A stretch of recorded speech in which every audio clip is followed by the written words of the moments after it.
ഇന്ദ്രിയാനുഭവങ്ങൾ രൂപപ്പെടുന്നതിൽ മസ്തിഷ്കത്തെ സഹായിക്കുന്ന പ്രധാന ഇന്ദ്രിയമാണ് കണ്ണ്.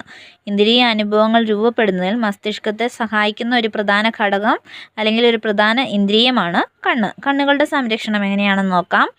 തലയോട്ടിലെ കുഴികൾ അറിയപ്പെടുന്നത് നേത്രകോടരം എന്നാണ്. തലയോട്ടിയിലെ കുഴികൾ അറിയപ്പെടുന്നതാണ് നേത്രകോടരം. നേത്രകോടരം എന്ന് അറിയപ്പെടുന്ന തലയോട്ടിയിലെ കുഴികളാണ്.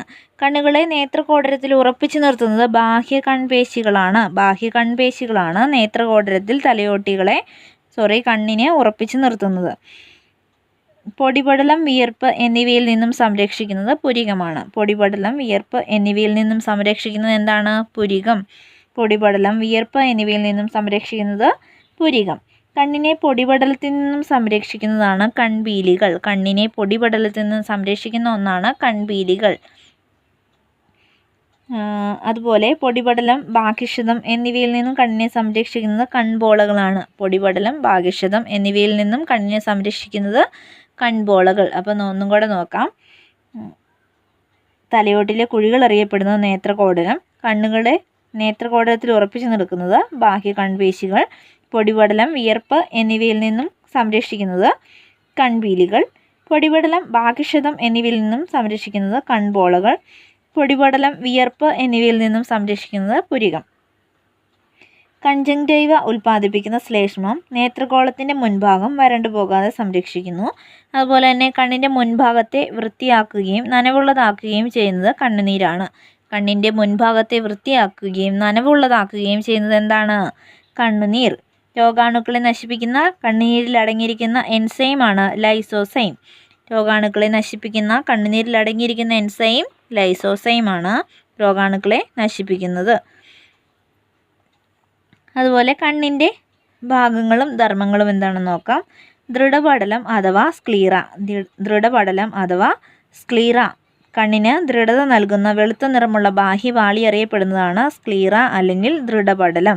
കണ്ണിന് ദൃഢത നൽകുന്ന വെളുത്ത നിറമുള്ള ബാഹ്യപാളി അറിയപ്പെടുന്നത് പേരാണ് സ്ക്ലീറ അല്ലെങ്കിൽ ദൃഢപടലം.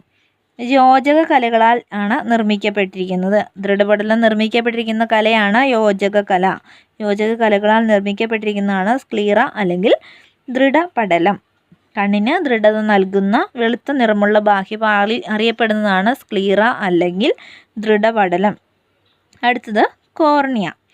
ദൃഢപടലത്തിന് മുൻഭാഗത്തായുള്ള സുതാര്യവും മുന്നോട്ട് തള്ളിയതുമായ ഭാഗത്തെ അറിയപ്പെടുന്ന ആണ് കോർണിയ. ദൃഢപടലത്തിൻ്റെ മുൻഭാഗത്തായിട്ടുള്ള സുതാര്യവും മുന്നോട്ട് തള്ളി നിൽക്കുന്നതുമായ ഭാഗത്തെ അറിയപ്പെടുന്ന പേര് കോർണിയ. പ്രകാശരശ്മികളെ കണ്ണിലേക്ക് പ്രവേശിപ്പിക്കുന്നത് കോർണിയ വഴിയാണ്. പ്രകാശരശ്മികളെ കണ്ണിലേക്ക് പ്രവേശിപ്പിക്കുന്നതാണ് കോർണിയയുടെ ധർമ്മം. കൺജങ്ക്റ്റൈവ. ദൃഢപടലത്തിൻ്റെ മുൻവശത്ത് കോർണിയ ഒഴികെയുള്ള ഭാഗങ്ങളെ ആവരണം ചെയ്ത് സംരക്ഷിക്കുന്ന സ്ഥലമാണ് കൺജങ്ക്റ്റൈവ. കൺജങ്ക്റ്റൈവ ദൃഢപടലത്തിൻ്റെ മുൻവശത്ത് കോർണിയ ഒഴികെയുള്ള ഭാഗങ്ങളെ ആവരണം ചെയ്ത് സംരക്ഷിക്കുന്ന സ്ഥലമാണ് എന്ത്? കൺജങ്ക്റ്റൈവ. രക്തപടലം. ധാരാളം കുഴലുകൾ കാണപ്പെടുന്ന മധ്യപാളിയാണ് രക്തപടലം എന്നറിയപ്പെടുന്നത്. ധാരാളം രക്തക്കുഴലുകൾ കാണപ്പെടുന്ന മധ്യപാളിയാണ് രക്തപടലം. ഒരിക്കൽ കൂടി നോക്കാം. ദൃഢപടലം അഥവാ സ്ക്ലീറ എന്ന് പറയുന്നത് കണ്ണിന് ദൃഢത നൽകുന്ന വെളുത്ത നിറമുള്ള ബാഹ്യപാളി. നമ്മൾ പറഞ്ഞു യോജക കലകളാണ് ദൃഢപടലം നിർമ്മിക്കപ്പെട്ടിരിക്കുന്നത്. കോർണിയ എങ്ങനെയെന്ന് ചോദിച്ചാൽ ദൃഢപടലത്തിന് മുൻഭാഗത്തുള്ള സുതാര്യവും മുന്നോട്ട് തള്ളിയതുമായ ഭാഗമാണ് കോർണിയ. അതിൻ്റെ ധർമ്മം പ്രകാശരശ്മികളെ കണ്ണിലേക്ക് പ്രവേശിപ്പിക്കുന്നതാണ് കോർണിയയുടെ ധർമ്മം. അടുത്തത് കൺജങ്ക്റ്റൈവ. ദൃഢപടലത്തിന് മുൻവശത്ത് കോർണിയ ഒഴികെയുള്ള ഭാഗങ്ങൾ ആവരണം ചെയ്തിരിക്കുന്നത് അല്ലെങ്കിൽ സംരക്ഷിക്കുന്നത് സ്ഥലമാണ് കൺജങ്ക്റ്റൈവ. ദൃഢപടലത്തിൻ്റെ മുൻവശത്ത് കോർണിയ ഒഴികെയുള്ള ഭാഗങ്ങളെ ആവരണം ചെയ്ത് സംരക്ഷിക്കുന്ന ഭാഗം അല്ലെങ്കിൽ സ്ഥലം ആണ് കൺജങ്ക്റ്റൈവ എന്ന് പറയുന്നത്. രക്തപടലം. ധാരാളം രക്തക്കുഴലുകൾ കാണപ്പെടുന്ന മധ്യപാളിയാണ് രക്തപടലം എന്ന് പറയുന്നത്. അടുത്തത് കോർണിയയുടെ പിൻഭാഗത്തായി കാണപ്പെടുന്ന രക്തപടലത്തിൻ്റെ ഭാഗമാണ് ഐറിസ്. കോർണിയയുടെ പിൻഭാഗത്തായിട്ട് കാണപ്പെടുന്ന രക്തപടലത്തിൻ്റെ ഭാഗമാണ് എന്ത്? ഐറിസ്. മെലാനിൻ എന്ന വർണ്ണവസ്തുവിൻ്റെ സാന്നിധ്യം ഇരുണ്ട നിറം നൽകുന്നു. ഐറിസിന് ഇരുണ്ട നിറം നൽകാനുള്ള കാരണം അല്ലെങ്കിൽ ഐറിസിന് ഇരുണ്ട നിറം ഉണ്ടാകാനുള്ള കാരണം മെലാനിൻ എന്ന വർണ്ണവസ്തുവിൻ്റെ സാന്നിധ്യമാണ് ഐറിസിന് ഇരുണ്ട നിറം നൽകുന്നത്. അടുത്താണ് പ്യൂപ്പിൾ. ഐറിസിൻ്റെ മധ്യഭാഗത്തുള്ള സുഷിരത്തെയാണ് പ്യൂപ്പിൾ എന്ന് പറയുന്നത്. ഐറിസിൻ്റെ മധ്യഭാഗത്തുള്ള സുഷിരത്തെ പറയപ്പെടുന്ന പേരാണ് പ്യൂപ്പിൾ. പ്രകാശ തീവ്രതയ്ക്ക് അനുസരിച്ച് ഇതിൻ്റെ വലിപ്പം ക്രമീകരിക്കപ്പെടുന്നു. പ്രകാശത്തിൻ്റെ തീവ്രതയ്ക്കനുസരിച്ച് നമുക്കറിയാം, ചിലപ്പോൾ പ്രകാശം വരുമ്പോഴത്തേക്കും നമ്മുടെ കണ്ണിൽ നോക്കി കഴിഞ്ഞിട്ടുണ്ടെങ്കിൽ അത് ചുരുങ്ങിയിരിക്കുന്നതും അതുപോലെ തന്നെ ചില സമയത്ത് അത് വികസിച്ചിരിക്കുന്നതുമായിട്ട് അറിയപ്പെടുന്നു. അപ്പോൾ പ്രകാശ തീവ്രതയ്ക്കനുസരിച്ച് ഇതിൻ്റെ വലിപ്പം ക്രമീകരിക്കപ്പെടുന്നു. അടുത്തത് ലെൻസ്. സുതാര്യവും ഇലാസ്തികതയുമുള്ള കോൺവെക്സ് ലെൻസാണ് കണ്ണിൽ ഉള്ളത്. സ്നായുക്കൾ കോൺവെക്സ് ആണ് കേട്ടോ, കോൺവെക്സ്. സ്നായുക്കൾ എന്ന ചരടുകൾ വഴി സീലിയറി പേശികളുമായിട്ട് ബന്ധിച്ചിരിക്കുന്നു. സ്നായുക്കൾ എന്ന ചരടുകൾ വഴി സീലിയറി പേശികളുമായിട്ട് ബന്ധിച്ചിരിക്കുന്നു. ഇനി സീലിയറി പേശികൾ എന്താണെന്ന് നോക്കാം. ലെൻസിനെ ചുറ്റിയുള്ള വൃത്താകൃതിയിലുള്ള പേശികളാണ് സീലിയറി പേശികൾ. ഇവയുടെ സങ്കോചവും വിശ്രമാവസ്ഥ പ്രാപിക്കലും ലെൻസിൻ്റെ വക്രത ക്രമീകരിക്കുന്നു. സങ്കോചവും വിശ്രമാവസ്ഥ പ്രാപിക്കലും ലെൻസിൻ്റെ വക്രത ക്രമീകരിക്കുന്നു. അടുത്താണ് ദൃഷ്ടിപടലം അഥവാ റെറ്റിന. പ്രകാശരാഖികൾ കാണപ്പെടുന്ന ആന്തരിക പാളിയാണ്. പ്രകാശരാഖികൾ കാണപ്പെടുന്ന ആന്തരിക പാളിയാണ് ദൃഷ്ടിപടലം അഥവാ റെറ്റിന.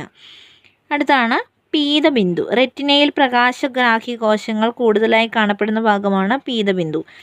പ്രതിബിംബത്തിന് ഏറ്റവും തെളിമയുള്ള ഭാഗമാണ് പീതബിന്ദു. പ്രതിബിംബത്തിന് ഏറ്റവും തെളിമയുള്ള കണ്ണിൻ്റെ ഭാഗം പീതബിന്ദുവാണ്. റെറ്റിനയിൽ നിന്ന് നേത്രനാടി ആരംഭിക്കുന്ന ഭാഗമാണ് അന്തബിന്ദു. റെറ്റിനയിൽ നിന്നും നേത്രനാടി ആരംഭിക്കുന്ന ഭാഗം അന്തബിന്ദുവാണ്.